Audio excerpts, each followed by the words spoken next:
If you call my cell phone, pick up the phone. I'm not going to give that number, but if you were to call this number, this is what you would get as a message from me.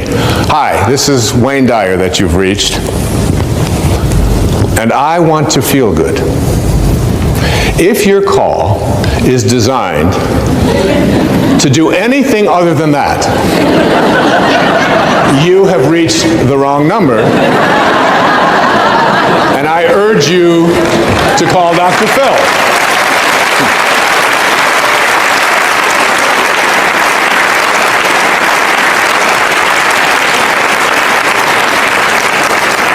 But feeling good is perhaps the most important thing that I can talk to you about here in cleaning up this link. If you open up the Torah, this ancient spiritual text, the Old Testament, and go to the very opening lines, Genesis 1:1, it says, what? In the beginning, God created heaven and earth. Pretty simple. God is infinite. Out of this source came all the material worlds. And then if you read down 31 lines later, it says, and all that God created was good. So good and God are synonymous, aren't they? Good and God, just an O, just one extra O. So that when you say, I want to feel good, as you'll see as this program unfolds, you're really saying, in a way, I want to feel God. I want to feel whatever this beautiful source of all, this divine mind, this source of all things, I want to feel what it feels. Now you might say to yourself, yeah, it's easy to say I want to feel good, but how can I feel good when so much around me is bad? How can I feel good if my sister-in-law has cancer? And how can I feel good if I know that over on the other side of this planet there are people who are starving to death? And how can I feel good if there are people who are poor and I have money, and there are people who are starving, and how can I feel good when my children act in the way that they act? Or how can I feel good? And I suggest to you that when you say, I want to feel good, what you're saying is, I want to feel God. I want to feel this. I want to connect here. And I want to offer this to you as a very important and powerful piece of advice that came to me years ago.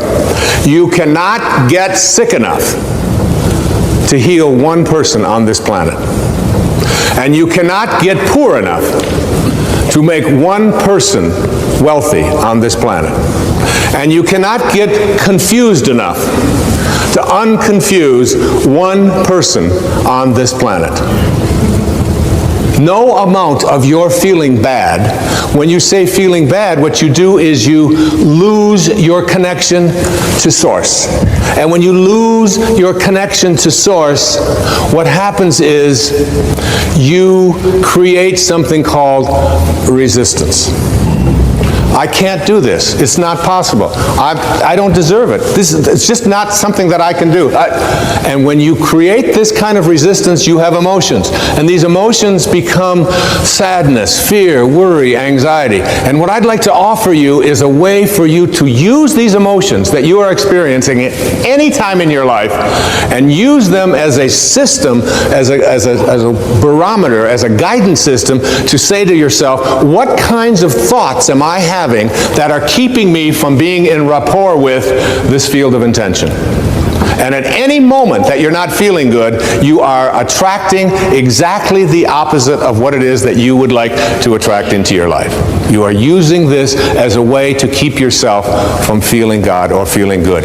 If you are listening to the news, and the news is filled with all of the reasons why you should be depressed, and it's not an accident that then they are sponsored by all of the reasons why you should take these narcotics or these pills or whatever it is in order to get over. So here's some depression, and wait a minute, we'll be right back. Here's a way out of it, okay?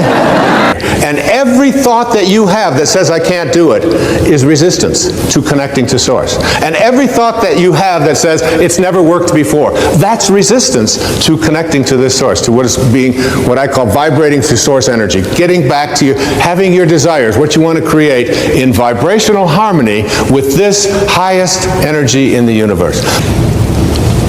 My teacher in India one time, Nisargadatta Maharaj, said, when he was asked the question, there's wars going on in Pakistan, there's people having difficulties here, there's people dying, there's starvation. How can you say that I can heal myself, and how can you be at peace when you see all of this going around? And you know what he said to his devotee? He said, in my world, nothing ever goes wrong. What a powerful idea that is. There's a weight that no hand can measure and no scale can define. It does not rest on your shoulders, but you feel it pressing down. It does not bind your ankles, yet it keeps you from rising. And it is this weight, invisible, yet undeniable, that keeps so many of us from taking the flight into peace, into purpose, into freedom. It is the weight of what we refuse to release. The stories we rehearse, the wounds we keep fresh, the guilt we cradle like a memory we believe we must protect. And though we long to soar, we stay grounded because we've convinced ourselves that to let go is to forget, but forgetting is not the way forward. Releasing is. You cannot take flight while dragging yesterday behind you like a rusted anchor.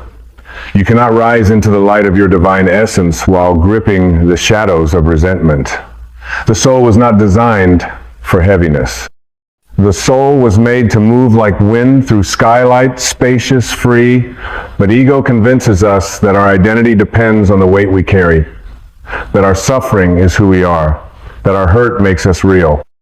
And so we hold on, we grip tightly to the pain, thinking it gives us meaning. But I ask you now, what has pain truly given you besides more of itself? You were not born into this world to suffer endlessly under the burden of your past. You were not sent here by source to collect wounds like medals and wear your trauma like a crown of proof. You were born to remember that you are already whole, already enough, already free. But you cannot awaken to that truth if your hands are full of what no longer serves you. Flight requires emptiness. Not emptiness in the sense of lack, but the kind of emptiness that is sacred, the emptiness of surrender, of openness, of trust. Birds do not rise by adding more weight to their wings.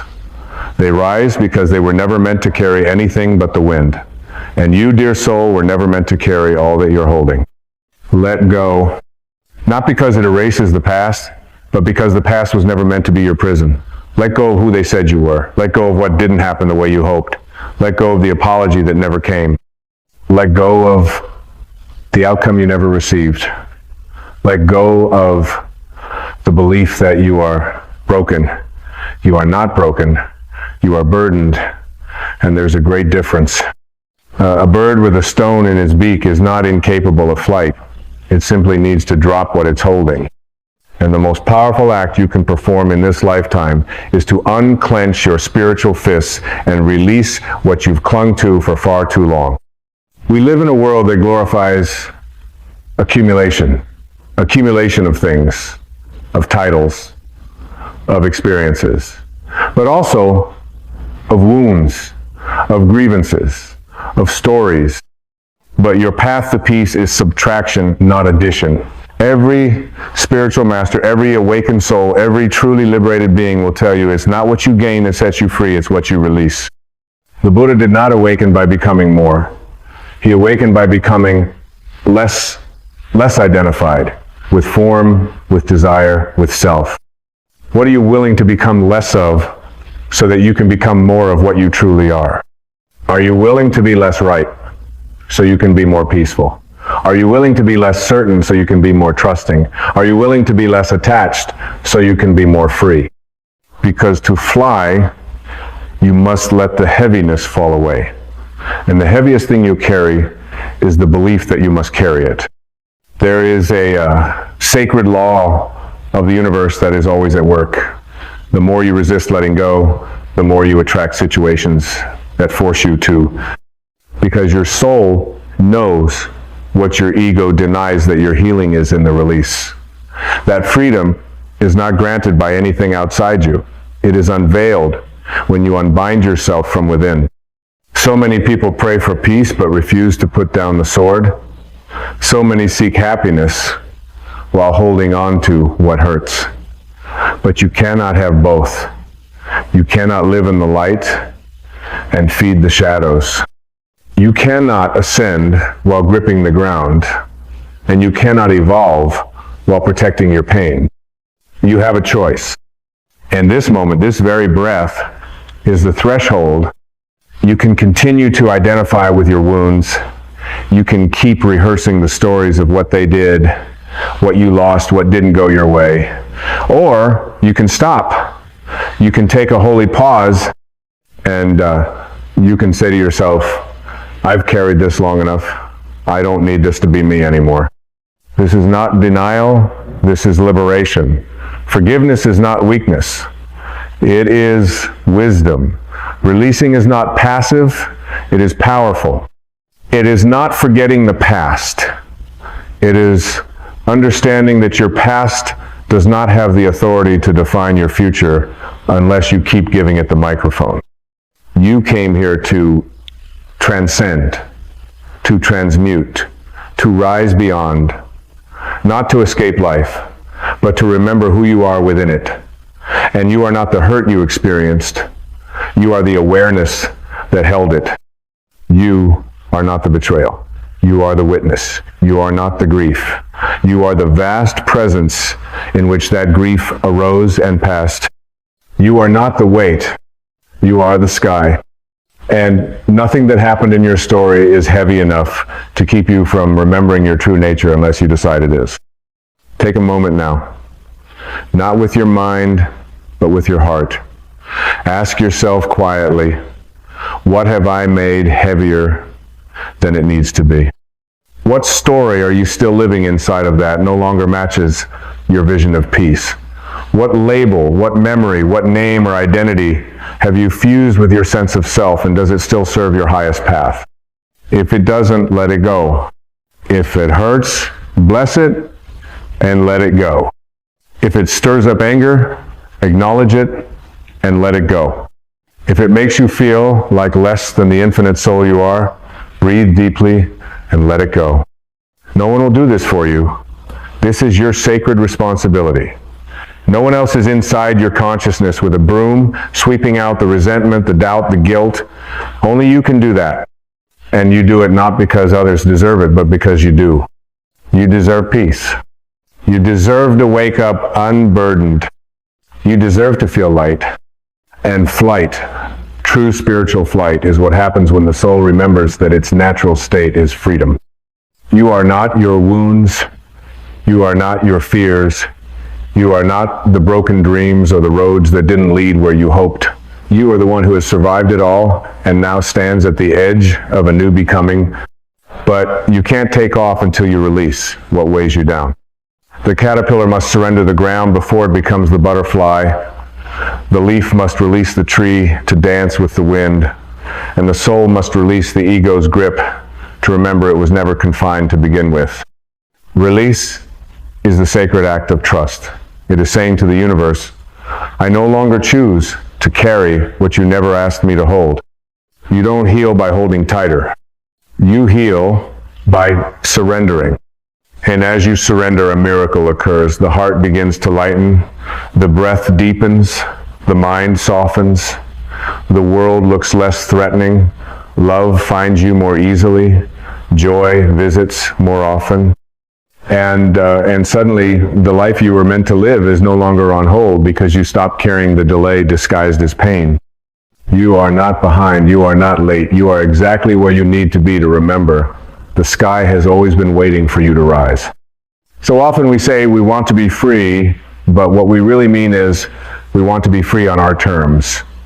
We want to let go, but only if we know what will come next. We want to trust, but only if we can control the outcome. And this is where most souls stall. Not because life isn't offering us wings, but because we're still trying to fly while dragging the ground behind us. But let me ask you this. Has clinging ever brought you peace? Has gripping ever led to grace? Or have you noticed that every time you let go, really let go, the next step appeared more clearly, the burden grew lighter, and something inside you finally exhaled? The irony of the spiritual path is that we do not grow by adding more. We grow by shedding what was never us to begin with. Not one layer of pain was your true self. Not one scar defined you. Not one fearful thought ever spoke with the voice of your soul. And yet, we identify with them because we've forgotten the art of being rather than becoming. We think we must become something extraordinary.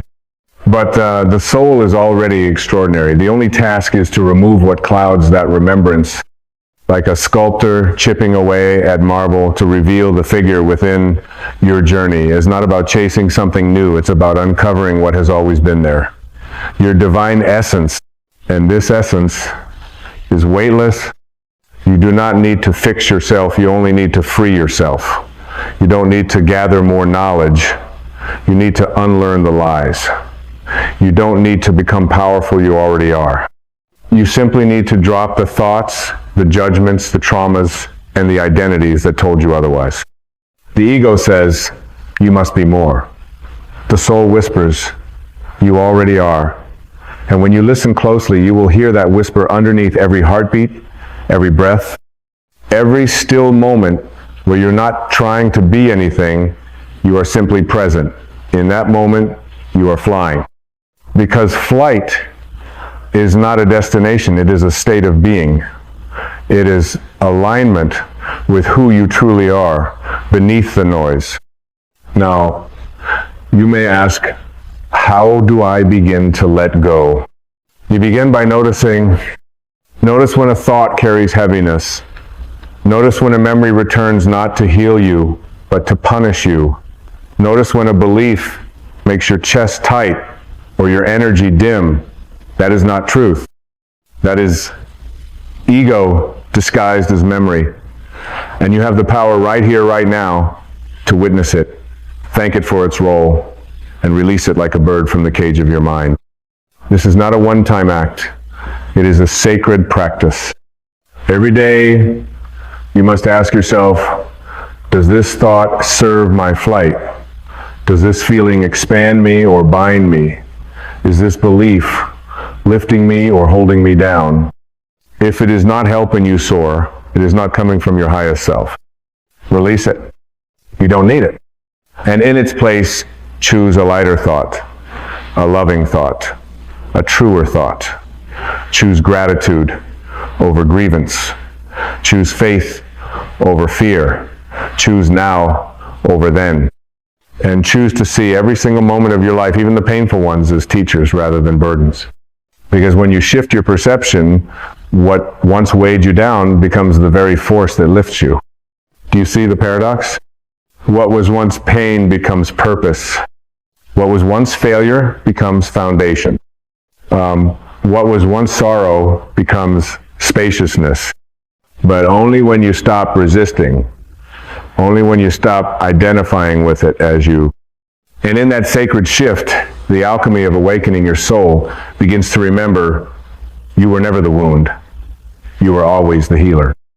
You were never the broken piece. You were always the whole. You were never the story. You were always the silent awareness in which the story unfolded. And you were never meant to carry it all. That was never your purpose. So ask yourself now, what is the weight I've been carrying that I no longer wish to bring into tomorrow? Perhaps it's the weight of comparison, the belief that you must measure your worth against others, that if someone else succeeds, you've somehow failed, that your path must look like theirs to be valid.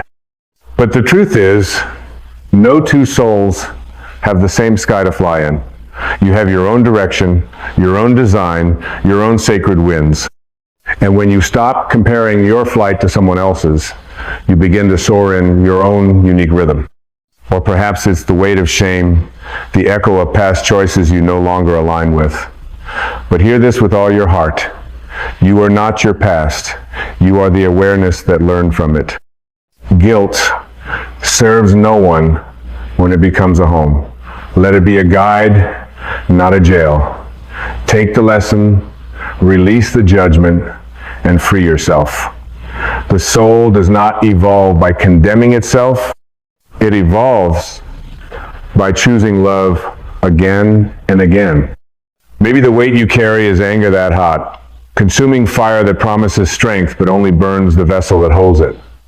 Anger often masks grief, and grief is love with nowhere to go. Let it go. Not for them, for you.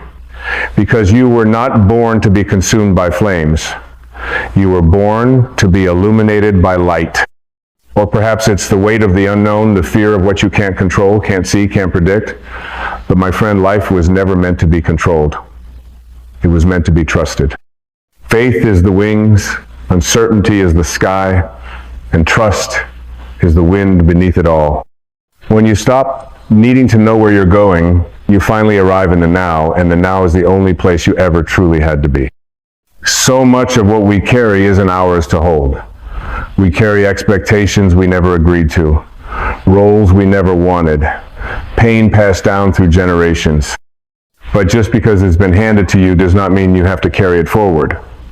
The chain ends when you say it does. The pattern dissolves when you choose to wake up. And waking up isn't always dramatic.